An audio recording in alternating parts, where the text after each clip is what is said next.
Luis Ramírez Carrillo, soy sociólogo, antropólogo, historiador, y hago libros, investigo sobre todo de la península de Yucatán. Entramos al tema directamente. Si ustedes le preguntaran a la mayor parte de la gente,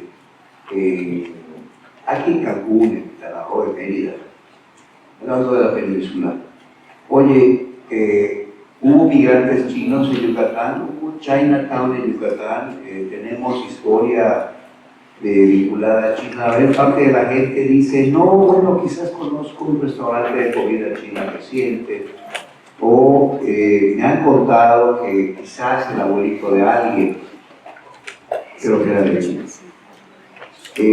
Eso era lo que me decían a mí hace mucho tiempo. También es así que en el primer curso que empezaron a dar a China sobre migraciones y relaciones de China con México, yo no encontré mucha bibliografía sobre la migración china a la península de Yucatán. Entonces hablaba de la migración china a la frontera norte de México, a la Ciudad de México históricamente, pero no encontraba mucha referencia a la migración china a Yucatán. Sin embargo, lo que encontré, me puse a buscar y dije, bueno, voy a escribir un libro sobre la migración china reciente a Yucatán. Y seguramente el primer capítulo será algo histórico. Sin embargo, para mi sorpresa, descubrí que en la península tenemos una larga e importantísima tradición de migraciones chinas. Si quisiéramos, digamos, identificar qué es lo que de chino hay en la península de Yucatán, tenemos que fijarnos en 5 momentos. Un primer momento, en el que no voy a extender, que corresponde a la Nao de China. Cuando establecemos relaciones en el siglo XVI con China, la primera relación que se establece en Occidente de América, no de Occidente, de América, es a través de México, con la Nao de China, entre China, particularmente Guangzhou, los puertos del mar del sur de China, Filipinas, y luego Acapulco. La Nao de China nos llenó de cultura y de tradición y de biología china. Llenó de chinos, de productos que nosotros pensamos que son americanos, peninsulares, pero que son de origen chino. Estamos hablando del tamarindo, estamos hablando de los mangos, estamos hablando de las naranjas, estamos hablando de los cocos, las palmeras. Nosotros pensamos esto es americano, no, eso es de origen chino y llegó a través de la Nao de China, se extendió por todo México y luego por América. Por supuesto, el arroz. Hablamos de cosas muy mexicanas que suponemos son de nuestros pueblos originarios, los dulces, las piñatas, el papel picado, el café de olla, infinidad de productos y de formas culturales también son de origen chino. Debe decir algo que resulta también un anatema, la guayabera. Dice uno esto en La Habana y nos matan porque los cubanos sostienen que intentaron la guayabera. No sé si esto sea importante, pero ciertamente es divertido. Sin embargo, lo más probable es que sea de origen chino, o asiático, mínimamente asiático, hindú, filipino, chino. O sea que esto que tenemos puesto tiene una historia de 500 años de textiles que se refleja todavía el día de hoy. ¿A qué voy con todo esto? A que nuestro énfasis muy importante en los pueblos originarios y luego en la influencia española que nos da origen como nación, etc., tiende a ocultar el carácter cosmopolita, tiende a ocultar que la globalización existió en su dimensión precisa a lo largo de los últimos 500 años, ¿no? Y nosotros somos producto de 500 años de historia. Este primer punto, muchos de los elementos, pues, particularmente de frutas, de comidas, son producto de esta influencia china que llegaron a la península de Yucatán. Sin embargo, no llegó una migración china importante a la península de Yucatán durante la colonia, como sí llegó al centro de México y ciertamente a todo el Pacífico. Aquí encontramos una primera migración china, que llega al punto 2, ¿no? Estamos las 4 migraciones chinas que tenemos en Yucatán. Encontré una historia fascinante con la cual espero que alguien haga algún día una película seria, o no seria, pero algo, porque Es una historia casi increíble. En una fría mañana de enero de 1866 se embarcan 490 chinos en el puerto de Amoy. Atraviesan junto a Shanghái, ya cambió de nombre, está abajo de Shanghái ahora. En un clipper californiano de bandera inglesa, atraviesan todo el océano Atlántico, bordean África, atraviesan el Atlántico, fondean frente a Belice, el puerto de Belice, bajan a los chinos en pangas y los distribuyen en 4 plantaciones madereras inglesas. 106 de estos chinos llegaron a Pembroke Hall, que todavía existe como ruina y está detrás de Corozal, en la frontera con Belice. En no más de 6 o 7 meses los maltratos eran fuertes, el capataz inglés, como en las películas, sacaba el látigo, lo maltrataba, un chino enojado se levanta, le quita el látigo, agarra el machete y lo machetea y lo mata. Todos se insurreccionan y abandonan en masa la plantación, cruzan hacia Quintana Roo, llegan a la frontera que estaba controlada por los indios icaichés, muy rebeldes que le peleaban a los ingleses el control de la frontera. Los icaichés no los lastiman, pero no los quieren aceptar tampoco. Yo estaba muy cómodo con tener presencia china y los dejan pasar. Llegan a Bacalar, donde queda controlado por los indios Chichanjá, que hacen lo mismo, no nos dejan aceptarse y finalmente, después de un mes en la selva, llegan a Santa Cruz, es el Cabello Puerto, que para entonces era el 102. Allí algunos los matan, no fue fácil la aceptación, los toman a nosotros como esclavos, pero en muy poco tiempo se integran al grado de que acabaron peleando junto con los mayas el resto del siglo XIX en la guerra de castas contra los yucatecos, contra los españoles. ¿Qué hacían los chinos allí? Lo que siempre he sabido hacer, pólvora.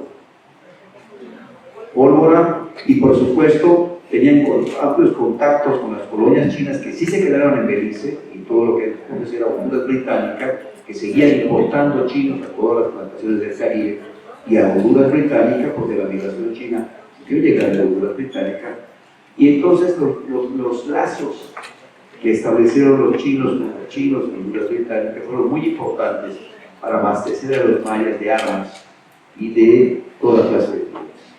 De tal manera que el comercio no solamente lo hacían los mayas, pero también lo hacían los chinos. Al grado de que cuando toman General Bravo, las fuerzas federales en Santa Cruz, en 1902, en 1904, había un Chinatown en Santa Cruz. No lo llamaban Chinatown, por supuesto, porque lo llamaban en inglés, pero lo llamaban el barrio y la calle de los chinos. Y está documentado. Yo me he encontrado esta historia y digo, aquí tiene que haber algo más. Entonces me traslado a Santa Cruz, de Puerto, y en el pueblo de Señor, que todavía existe, voy encontrando que alrededor, en los pueblos alrededor de Santa Cruz, todavía existe una gran cantidad de familias que muchos ni siquiera son muy conscientes de que su origen es chino. Ejemplo, los Yamá. Los Yamá de pueblo de Señor, cerca de Santa Cruz.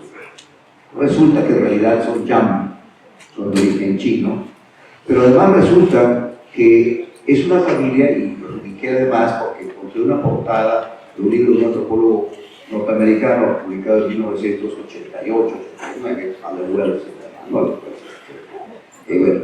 eso no importa.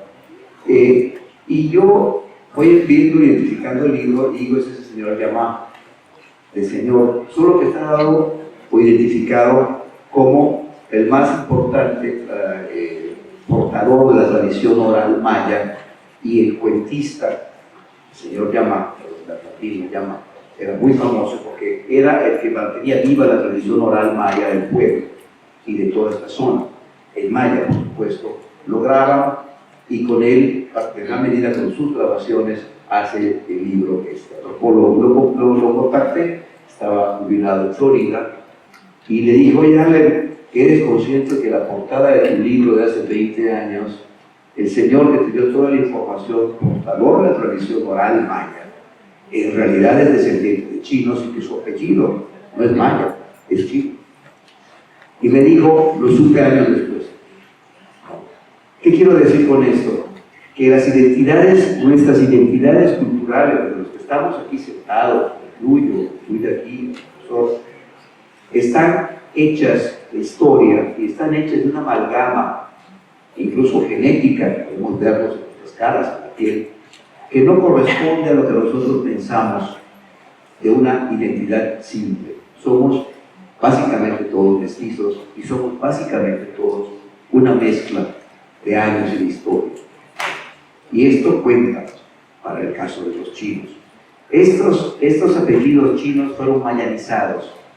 Y lo que sí encontré en el caso del señor y de los chinos descendientes es que en realidad para ellos no es que hayan olvidado necesariamente su origen, es que ya no es importante, porque ya no tiene ningún significado, es anecdótico, ¿sí? Y en gran medida es también porque la migración fue fundamentalmente de hombres y que se integraron a la cultura maya y a la familia maya, que es matrifocal y matrilocal en muchos sentidos, ¿no?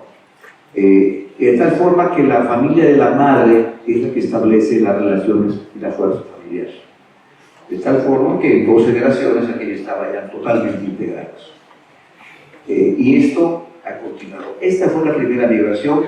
Muchos de sus descendientes luego los encontramos en Peto, los encontré en Peto, en Catmís, a donde fueron posteriormente con el desarrollo del pequeño azucarero en Catmís. Todo lo que es el área de la frontera entre Yucatán y Quintana Roo fue permeado con descendientes chinos, y luego por supuesto también en el caso de Cancún cuando empezó a expandirse y de Chetumal. O sea que esta primera ola china afecta a toda la península. Una segunda migración china fue muy importante. La segunda migración china fue debido a la expansión de la hacienda nequenera. Aquí yo solamente he encontrado referencia a 2 barcos. Yucatán tenía desesperadamente necesidad de mano de obra. No había suficiente mano de obra. Ustedes podrán decir, bueno, ¿qué fue lo que pasó? La guerra de castas pasó. En Yucatán había medio millón de personas en 1847, cuando estaba la guerra de castas, y había 300.000 personas en 10 años después, en 1857, o sea, 200.000 personas desaparecieron del mapa. Muchos las mataron, la mayor parte se fue, migró a Belice, a Centroamérica, a Tabasco, ¿no? Pero el caso es de que había poca gente. Cuando viene la expansión del Enequén, que demanda muchísima cantidad de mano de obra en las haciendas enequeneras en la plantación, no había suficiente gente. Y Yucatán empieza desesperadamente a fomentar la inmigración. No tuvimos mucho éxito, pero como consecuencia de esto, en 1880 y 82, llegaron 2 barcos llenos de chinos que se distribuyeron en las haciendas enequeneras. Esto lo llamo yo la segunda migración china. Lo llamé, la primera la podemos llamar la migración chino-maya, porque allí se integró la cultura maya. La segunda fue chino-enequenera, porque estos chinos llegaron en distintas condiciones. Llegamos con contratos que normalmente cumplían de 3 a 5 años. Muchos de ellos pude encontrar en los libros de las haciendas que se pudieron librar del sistema de deudas que tenían las haciendas, porque a través de las tiendas de raya endeudaban a los peones que permanentemente seguían, no podían irse de las haciendas que trabajando allí porque le debían a las tiendas del hacendado. Esta segunda migración china sí pudo librarse en muy corto tiempo de los contratos originales, porque venían por la sencilla razón de que tampoco venían mujeres y de que les era muy difícil casarse en las haciendas enequeneras, de tal forma que el principal punto de deudas de los peones mayas era el matrimonio y la boda. Al casarse, todo lo que eran los ajuares de boda, las herramientas, la fiesta misma, venía por el cargo de la hacienda, y normalmente se aumentaban las deudas enormemente. Tener hijos también, y quedaban amarrados permanentemente al sistema de deudas. La mayor parte de los chinos que encontré en las haciendas enequeneras salían a los 5 años porque no se endeudaban, no se casaban, pero ojo, no hacían familia. Entonces muchos de estos murieron solteros, y muchos de ellos lo que hicieron fue mudarse a los pueblos cercanos. Entonces, vamos a Izamal, si vamos a Motul, si vamos a Sipichaltú, si vamos a una gran cantidad de pueblos en torno a la zona nequenera más extensa, encontramos los chinos que se fueron a los pueblos, pusieron tiendas o pequeñas hortalizas y empezaron allí sí ya mayores a reproducirse de familias. Pero ahí esta segunda ola de migrantes chinos también fue absorbida culturalmente, en gran medida, repito, porque no había una migración de mujeres chinas importante, de hecho casi ninguna. La tercera migración china, en la que es interesante en términos mayoritarios, ¿por qué? Porque cambió el esquema. Si la primera fue producto de una rebelión contra la explotación de los ingleses, la segunda fue producto de una importación de mano de obra muy focalizada y casi sujeta y presa en las haciendas de nequeneras, la tercera migración china fue totalmente libre. Y llegó porque el auge nequenero era tan importante y ha fomentado tanta prosperidad y crecimiento en Mérida y en muchos pueblos de la zona nequenera que había oportunidades económicas. En ese sentido, los migrantes chinos empiezan a llegar por su cuenta. Me tomé el trabajo de revisar los libros de entrada de los navíos que llegaban a Progreso, y entre 1903 y 1909 encuentro que llegan 2.700 chinos a Progreso. No iban a ningún otro lado, Progreso no es un puerto de paso para ninguna parte. El que se baje en un puerto de la península de Yucatán no va a ningún lado, particularmente hace un siglo, porque no puede seguirse en ningún lado, o sea, no hay vía para... Si vienes a Yucatán, si te bajaste el Progreso, ¿no? Aquí te quedas, porque no había una manera de seguir. Si querías ir a la parte, te seguías, te trabajabas en otros puertos del Caribe, del Golfo, no en Progreso. Y no agoté pues la búsqueda de libros, pero encontré estos 2.000 y pico chinos que llegaron. ¿Cómo llegaron? Por su cuenta, traídos unos por otros, y estos sí empezaron a llegar con familia. Aquí empezó un proceso, primero, de integración a la vida urbana, no rural, no se fueron a los pueblos, se fueron sobre todo a Mérida. Segundo, que muchos de ellos vinieron con mujeres, ya había una familia con 2 apellidos chinos, o bien empezaron a tener posibilidad de traer mujeres chinas para casarse, aunque esto no fue muy común porque era demasiado lejos. Estamos hablando de una travesía de 20.000 kilómetros en barco que podía durar 5 meses o 6 meses, ¿no? Entonces, pensar en volver a China era dificilísimo, pensar en traer mujeres chinas era dificilísimo. Esta gente se fue acomodando a Mérida. Esta fue las presentes que crearon un Chinatown en la parte de atrás del mercado central de Mérida, que yo lo ubico, está conocido, a descripciones de Milo Gómez, el escritor, que dice como se ve a los chinos fumando en sus pipas, caminando en las calles con sus patas largas, con sus trenzas, ¿no? Vendiendo su comida, tomando su té. La cantidad de tiendas chinas que encontramos en el comercio de Mérida era enorme. Entonces, esta tercera ola migratoria china sí genera una serie de familias por su número, por su relativo éxito económico, por su capacidad de integración a un ambiente urbano, y los encontramos ubicados, salpicando todos los alrededores de los barrios de Mérida. Cada uno tenía su peluquero chino, su panadero chino, había lecheros de manera muy importante, y la siembra de hortalizas. Se integran a la economía urbana y a la estación urbana.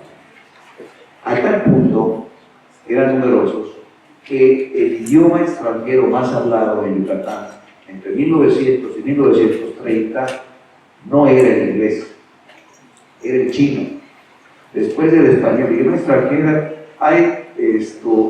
hay censados 200 personas que hablan inglés y 800 personas que hablan chino. Y eso se mantiene, esta mayoría se mantiene a lo largo. Yo pensaba, yo he estudiado, investigado y escrito un par de libros sobre la migración libanesa a la península y a México. Y en la que corresponde a la península, yo pensaba que la migración extranjera más fuerte durante todo el porfiriato, incluso hasta 1950 era la libanesa.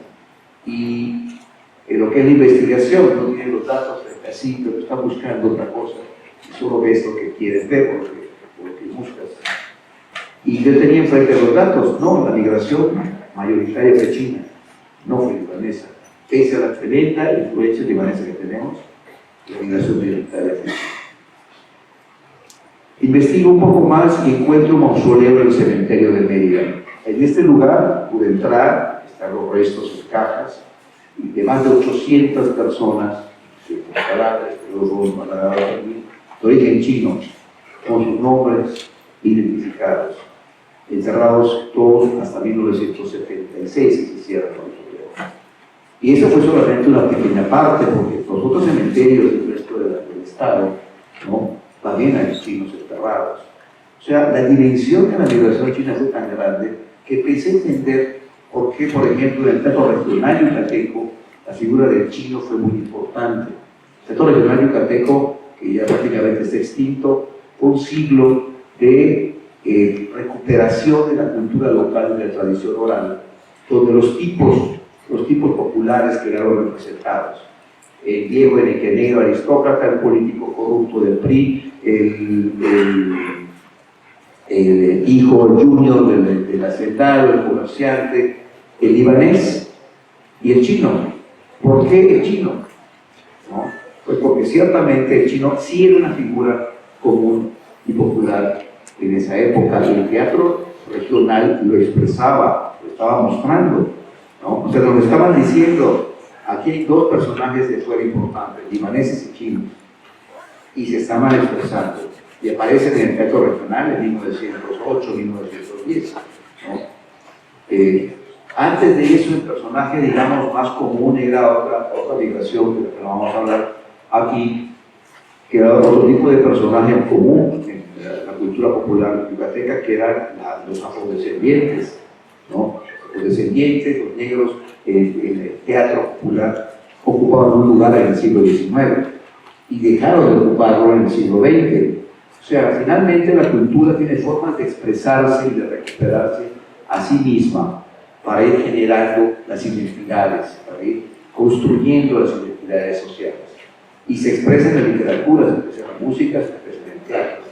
Entonces el chino y el libanés son nuestros paradigmas que han acompañado un proceso de mestizaje a lo largo del siglo XX. Sin embargo, quedaba una duda, bueno, o sea, ustedes no lo conocerán porque son muy jóvenes, pero hay un personaje muy famoso que se llama el Chino Herrera, que es un personaje de teatro, un personaje que se hizo popular en México, en las carpas populares, luego en el cine, de origen yucateco, comenzó en el teatro regional, luego en México, y analizando el personaje del Chino Herrera yo encontré también una clave. El Chino Herrera que actúa en el teatro regional de Yucatán es un chino maya, es un chino que se viste como peón maya, con alpargatas, que habla maya y yucateco como un chino. Pero cuando el Chino Herrera se traslada a la Ciudad de México, sigue siendo un chino, pero ya no es el chino yucateco y maya, es un chino de la Ciudad de México. Empieza a vestirse y a hablar con tonos distintos. Entonces, te das cuenta de cómo sí existía una identidad propia que está correspondiendo, pues para ese entonces, a varios miles de familias. Estamos hablando de 2 o 3 o 5 familias que llegaron, que sería una anécdota interesante, seguramente amena, pero anécdota. Estamos hablando de un fenómeno social grande, un proceso de, incluso biológicamente, es en el ADN, de un proceso importante. Tener 2 o 3 mil migrantes significa tener posiblemente en 2 generaciones 30.000 descendientes de más. ¿No? Entonces estamos hablando de una integración a la identidad, al ADN y a la cultura yucateca muy importante de estos grupos. Pero lo más interesante de todo, después de todo esto, y que nos tengo una reflexión, es ¿y por qué desapareció de la memoria popular y de la memoria colectiva el chino? Y no desapareció el libanés.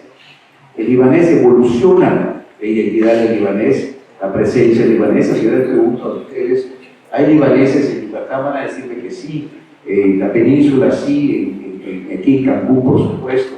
Es decir, hay una identidad clara que crece con el paso del tiempo, que sus números no crezcan, y hay una presencia social, una imagenología de los libaneses que va evolucionando y con el paso de las generaciones va subiendo en términos de prestigio social.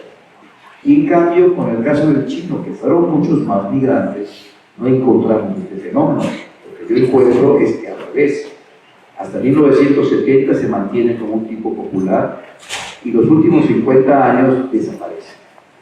Desaparece de la memoria colectiva al grado de que no solamente pues, alguien que no tiene por qué saberlo, porque se dedica a hacer un trabajo manual y se preocupará por la historia, pero la gente que conoce la historia, que vivió en esas épocas, tú preguntas y te dicen, no había.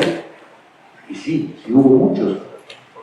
Porque el fenómeno que estamos viendo es un fenómeno de discriminación clarísimo y de xenofobia clarísima. ¿Sí?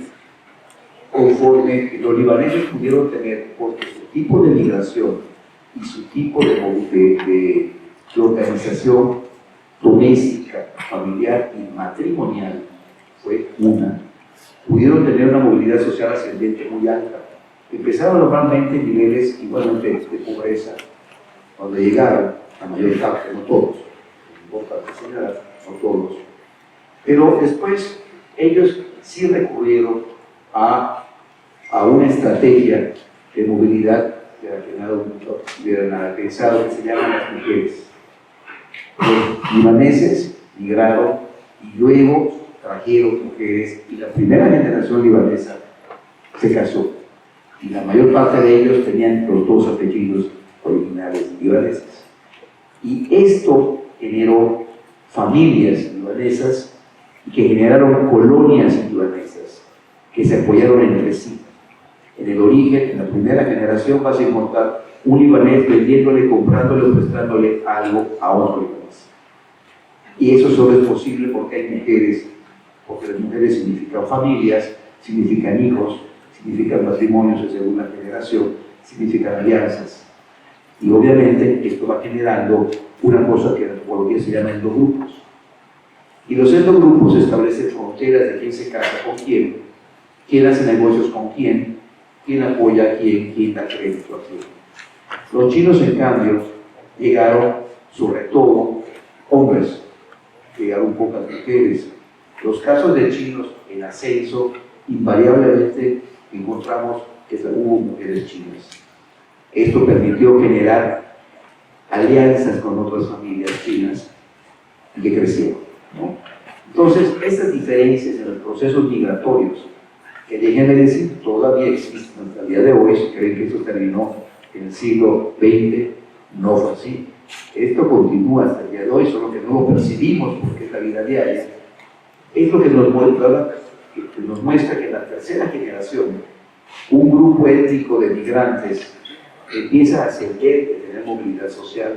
Significa más dinero, significa más educación, significa más movilidad, significa más prestigio, significa casarse con clases superiores cada vez más. ¿Sí? Hasta el día de hoy empieza a aparecer como un grupo de élite desde hace 50 años, particularmente en los últimos 30. Y en el otro caso, lo que encontramos es cómo las familias originales con las que se casan, los migrantes chinos, acaban absorbiendo sus descendientes e integrándolos a una cultura meridana, una cultura yucateca, que normalmente es de clase media, ¿sí? Muy integrada a las familias de las madres, muy poco, en pocas palabras, no se genera un endogrupo, en mi caso, en otro caso sí, no se genera una colonia en China, en otro caso se genera una colonia libanesa, ¿sí? No se generan corporativos empresariales chinos y sí se generan corporativos empresariales libaneses. La clave no es la economía, la clave es el vínculo familiar, el vínculo social, el vínculo de parentesco. Esa es la clave de la movilidad social, en un caso y en otro. Y además, a eso le tenemos que sumar el racismo, llamémoslo por su nombre, ¿no? Absolutamente. Tenemos que hablar de una identidad básicamente peninsular como una matriz de todos los tres estados de la península, ¿no? E incluso de la parte cercana del municipio de Tabasco, de frontera, ¿no? Existe una identidad peninsular como una matriz básica formada fundamentalmente por la herencia cultural maya y los 3 siglos de colonia española, ¿no? Que se diferencia del resto de México en todos los aspectos que uno puede imaginar, que es obviamente lengua, cultura. Quien habla lengua habla de cosmovisión, de comida, de formas de ser, de tejido social, de vínculo a la comunidad, de vínculo a la familia. México ya ha dividido, yo creo, en 6, 8 regiones con 6, 8 identidades. No corresponde a las divisiones políticas, corresponde más bien a la historia y al crisol de la mezcla de las comunidades indígenas de cada región por los migrantes que fueron llegando durante la conquista española y durante la colonia, ¿no? Y obviamente lo que se ha modificado en los últimos 2 siglos. Pero sí estamos claramente diferenciados, y es porque la identidad peninsular se encuentra en el límite, digamos, de las diferencias con respecto a las otras regiones. Es una identidad de frontera, lejana, aislada, más insular que peninsular inclusive, ¿no? Y sobre esa identidad hemos construido la identidad actual. En el caso de Quintana Roo, pues se ha construido una identidad puramente quintanarroense, ya con características particulares, que es muy reciente, es muy nueva, y siento yo todavía en proceso de consolidación, porque vienen de fuentes muy diversas, ¿no? Más cosmopolita, más abierta.